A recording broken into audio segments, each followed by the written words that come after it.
जप तप तीर्थ थोथरे जाकी क्या आशा, भाई कोट यज्ञ पुण्य दान से कट जम कटे नहीं फांसा। जप तप तीर्थ थोथरे, जप तप जो आन उपासना के, जो गलत मंत्रों के जप, जैसे गायत्री जाप करा करते, ओम भूर्भुवः स्वः तत्सवितुर्वरेण्यं भर्गो देवो मंडेरा करते थे। कहते हैं ये जप और ये तप जो शास्त्र जो साधना है और तीर्थ आदि पर जाना, ये थोथरे हैं, यूजलेस है, इनका कोई लाभ नहीं है। जब तप तीर्थ थोथरे जाकी क्या आशा, और भाई कोट यज्ञ पुण्य दान से जम कटे नहीं फांसा। करोड़ों यज्ञ कर ले और कितना पुण्य कर ले, कहते हैं इससे काल का जाल नहीं, काल की फांसी नहीं कटेगी, यम फांसा, यम की फांसी नहीं कटेगी, जन्म मृत्यु का जो बंधन है ये नहीं कटेगा। क्या बताते हैं उसके बारे में, यहां देन वालेन है ये मिटे नहीं झगड़ा। कहते यहां दान कर दिया, कहीं पुण्य दान तुमने कर दिए और उसका स्वर्ग में फल ले लिया, ये मिटे नहीं झगड़ा, ये सारी उम्र का झंझट हो गया, असंख्य जन्मों का झंझट हो गया, असंख्य जन्मों का। यहां देन वालेन है ये मिटे नहीं झगड़ा, वो बिना पंथ की बाट है पावे को दगड़ा। कौन सी सतलोक में जो हम जाएंगे वो बिना पंथ रास्ता नहीं है उसको, जैसे अभी तक हम बताते आए हैं। क्योंकि जैसे मूल कमल में गणेश जी, स्वाद चक्र में सावित्री ब्रह्मा जी, नाभि कमल में विष्णु और लक्ष्मी जी, हृदय कमल में शिव और पार्वती जी, कंठ कमल में दुर्गा जी प्रकृति देवी, और फिर ऊपर सहस्रार कमल में ज्योति निरंजन जी। तो त्रिकुटी कमल में एक परमात्मा, वो एक कॉमन स्थान है जिसमें जहां जिस लोक में जिसको जाना है, जिस देव के, वो त्रिकुटी से जा जाता है। तो त्रिकुटी से आगे कोई नहीं जानता, यहां तक तो दगड़ा है, रास्ता है, इसका पता है। कहते वो वहां से फिर आगे सतलोक को जो जाना है वो इस विधि तुम्हें उसका पता है को नहीं।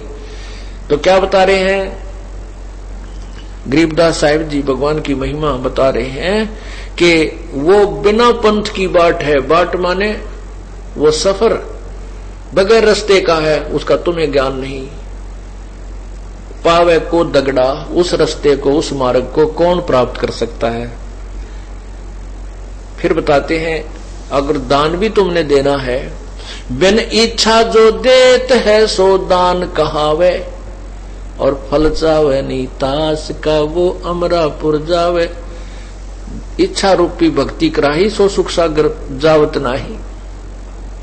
अब जैसे आप कोई, अब हम भी आपसे पुण्य कराते हैं, धर्म कराते हैं, यज्ञ करवाते हैं, पाठ करवाते हैं, दान करवाते हैं, तो ये दान आवश्यक है।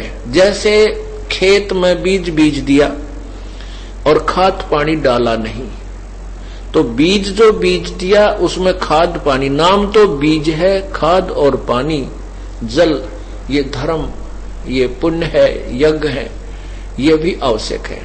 और जैसे अभी आपको बताया कि वो यहां देन वहां लेन है, ये मिटे नहीं झगड़ा।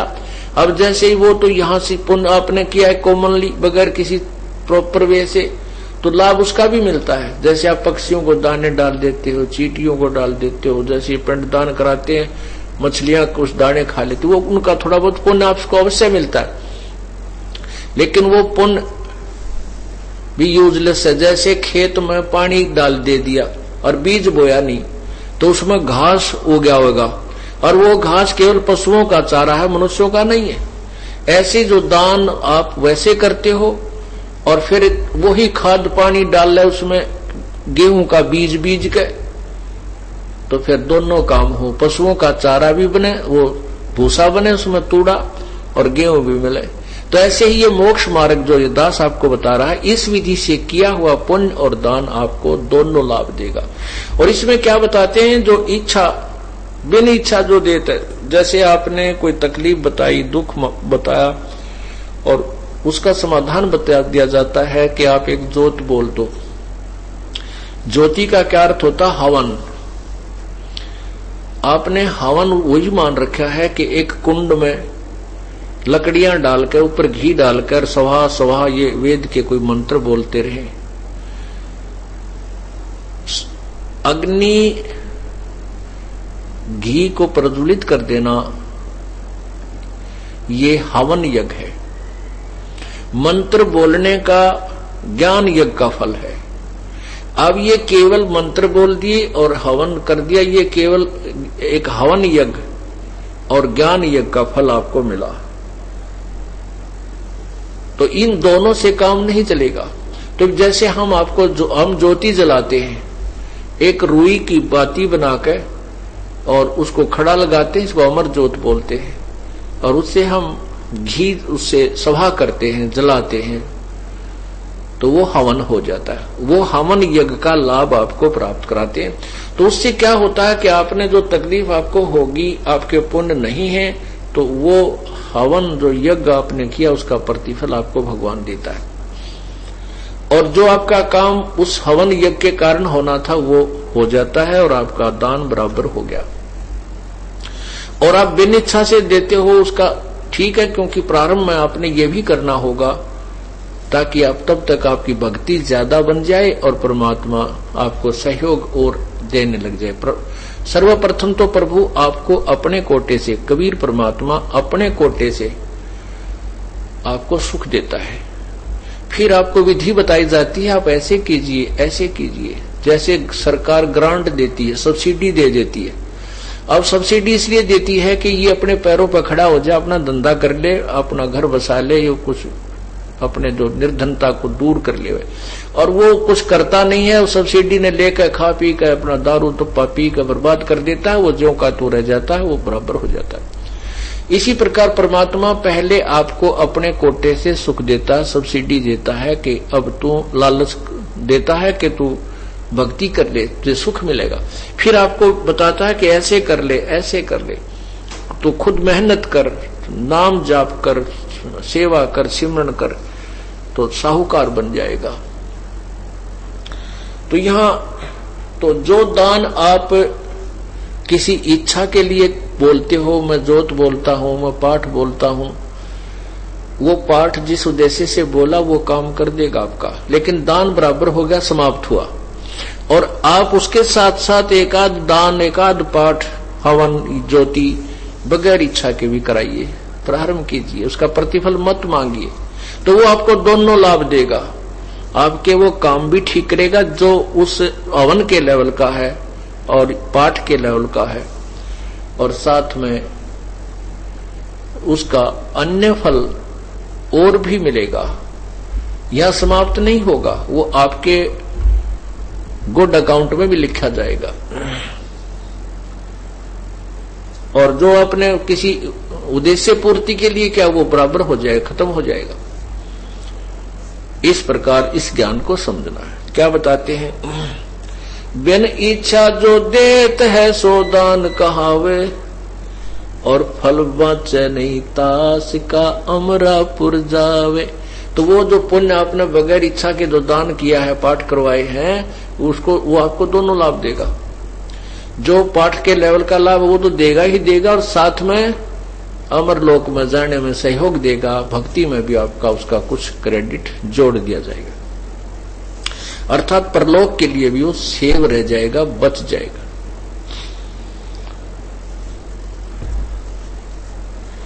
फिर क्या बताते हैं? सकल दीप नौ खंड के क्षत्रिय जिन जीते, सो तो पद में नाम ले विद्या गुण चीते। जैसे हम महिमा गाते थे, परशुराम जी भगवान विष्णु के अवतार हैं और उन्होंने पृथ्वी के सभी क्षत्रियों को मार डाला था, काट दिया था। कहते हैं वो भी परमात्मा नहीं पा सके जो इतने बलवान थे, और ये पाप इकट्ठे कर दिया, चौधरी बना के भेज दिया, अवतार बना के भेज दिया काल ने, और यह ड्यूटी दे दी मानस मारण की। पहले न्यू कहे अवतार था, अब जितने भी उसने ये क्षत्रिय मारे हैं उसके बैड अकाउंट में लिखे गए परशुराम जी के, और कोई पुण्य किया होगा, कोई धर्म किया वो उसके गुड अकाउंट में। और जब वो 84 लाख योनियों में आएगा ये परशुराम जी, वो जितने भी जीव इसने मारे इसके कितने कीड़े पड़ेंगे, कुत्ता बनेगा शर्मक, कीड़े जख्म हो जाएगा, कीड़े पड़ेंगे, इसको खाओगे नोच नोच कर। ऐसी दुर्गति ये काल हम इनकी कर रहा है। तो यहाँ क्या कहते हैं कि सकल दीप नौखंड के अक्षत्रिय जिन जीते, सो तो पद में ना मिले विद्या गण जीते। वो भी इस यथार्थ ज्ञान को, पूर्ण भक्ति को नहीं प्राप्त कर सके, और उसकी प्रभुता बहुत गाई जाती है, बड़े ये थे वो थे।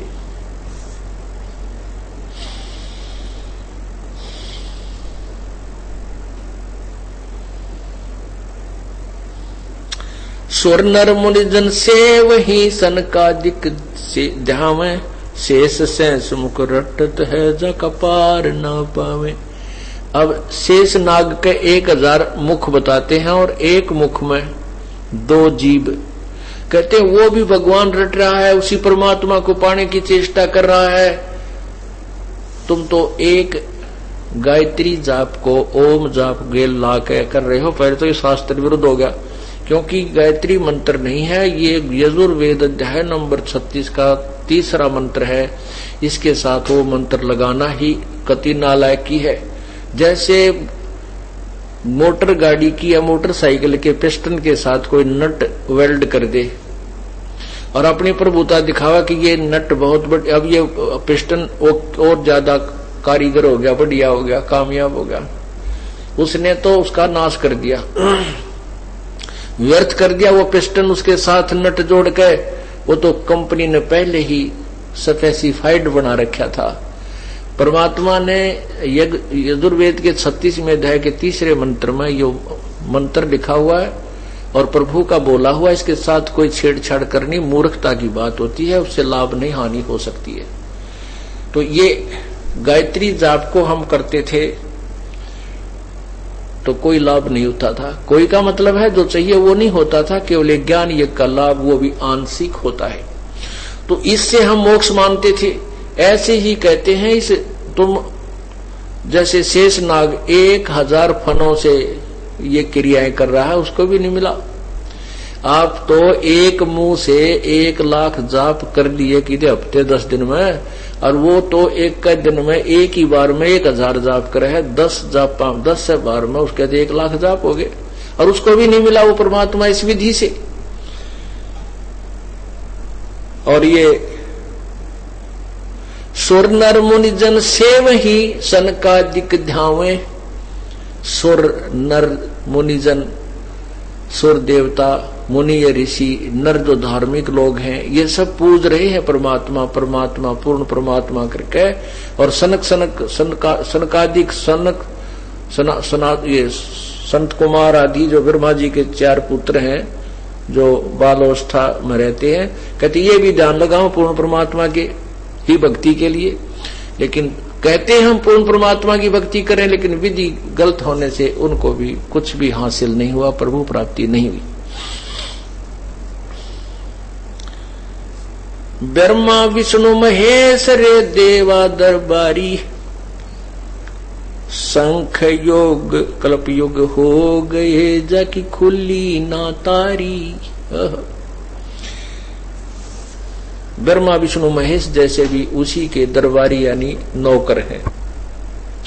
ब्रह्मा विष्णु महेश रे देवा दरबारी, शंख कल्प युग हो गए जाकी खुली ना तारी।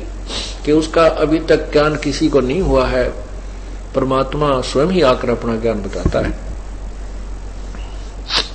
सर्वकला संपूर्ण है सब पीरन का पीर, अंतलोक में गाज है जाका नाम कबीर। सर्वकला संपूर्ण है वो सब पीरन का पीर, अंतलोक में गाज है जाका नाम कबीर।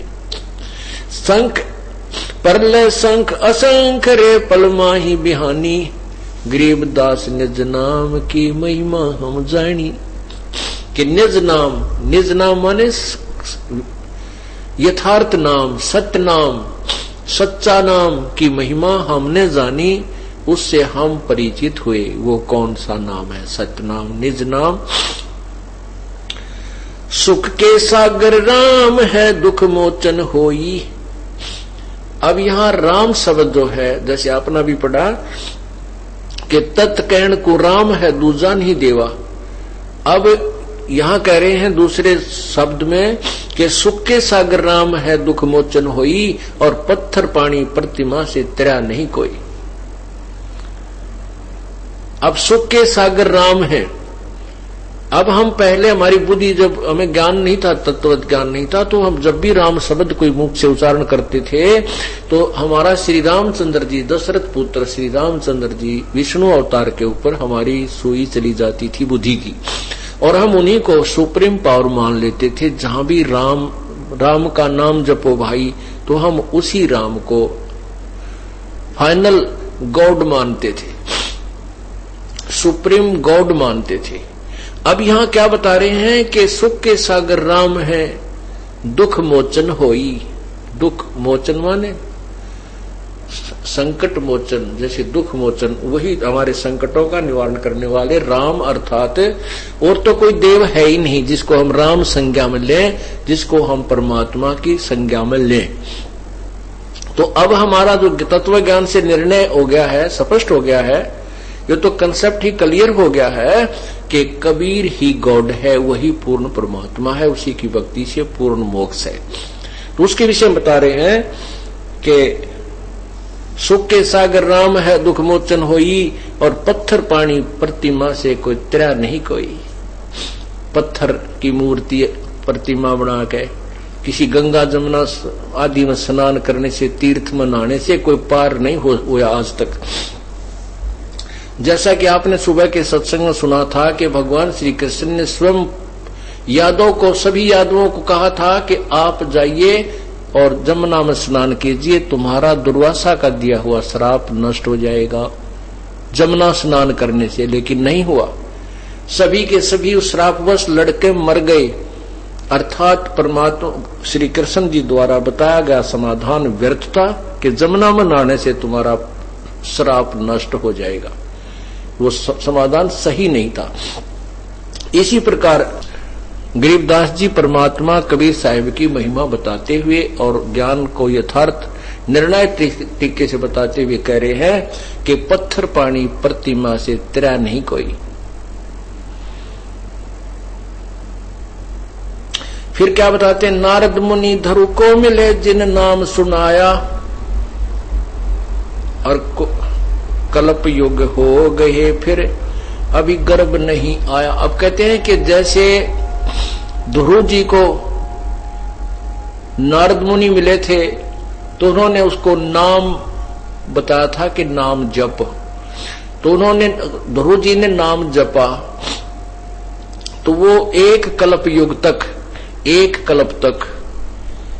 कल्प में 1008 युग होते हैं, चतुर्युग। तब तक यानी ब्रह्मा के एक दिन तक ध्रुव जी स्वर्ग में, महास्वर्ग में रहेंगे। उनको अलग से स्थान बनाकर दे रखा। फिर वो अपने पुण्य समाप्त होने के पश्चात 84 लाख योनियों में फिर से आएंगे।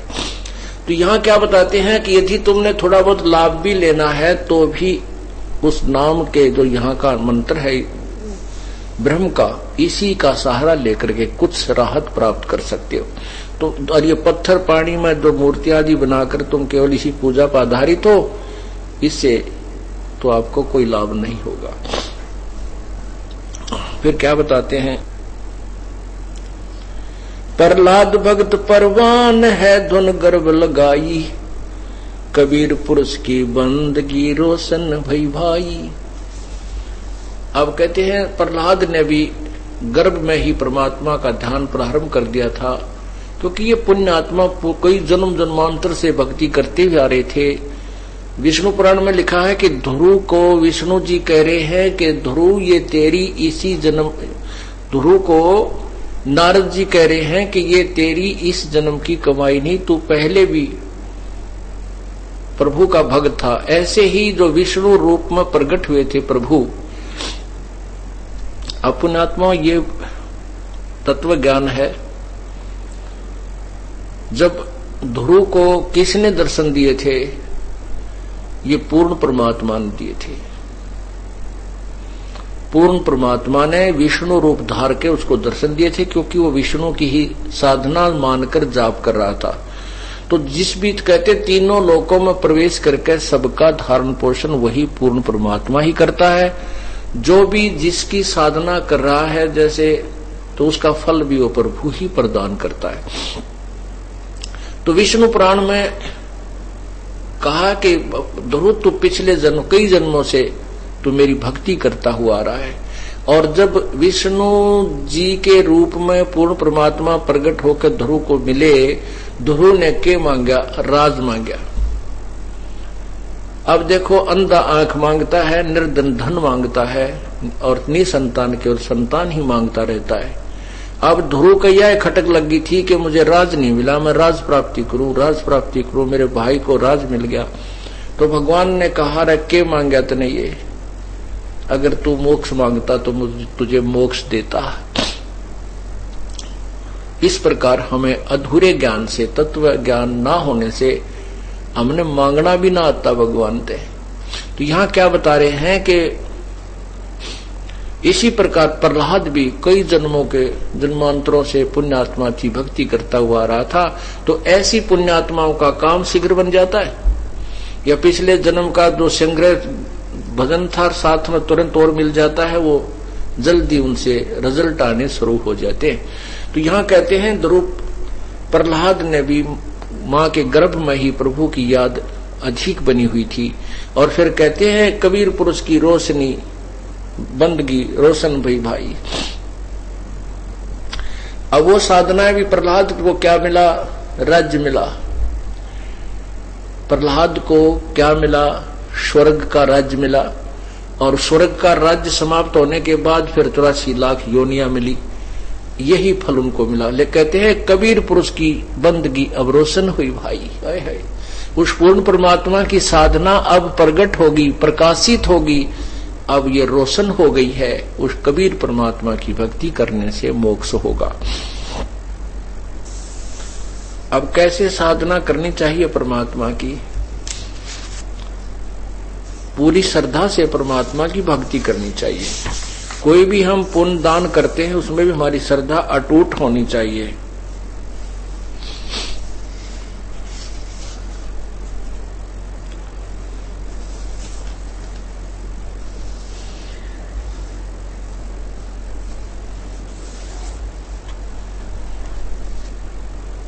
कहते हैं